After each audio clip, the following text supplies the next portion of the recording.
আসেন দেখি বিএনপি কি বলে দেশের এই আইন শৃঙ্খলা পরিস্থিতি নিয়ে। বিএনপির মিডিয়া উইং এর মিডিয়া সেলের ফেসবুক পেজ থেকে বলি, লিখিচ্ছে দেশ জুড়ে ডাকাতি চিন্তা এক ভয়াবহ পরিস্থিতিতে রূপ নিয়েছে। প্রতীক স্বৈরাচার হাসিনার দোসরেরা মিলে একে একে ডাকাতি চিন্তার মতো ন্যাক্কারজনক ঘটনা ঘটাচ্ছে। তার মানে কি বিএনপি হাসিনার দোসর? তাই তো মনে হচ্ছে।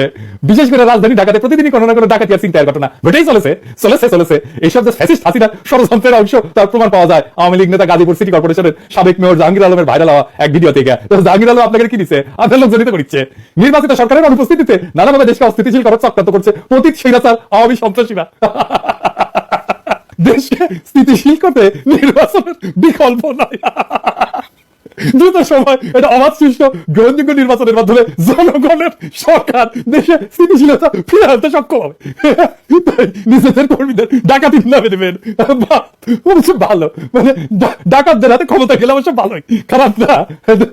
ঘরের ডাকাতি করবে না, ওই ব্যাংক রাষ্ট্রীয় কোষাগার ওগুলোতেই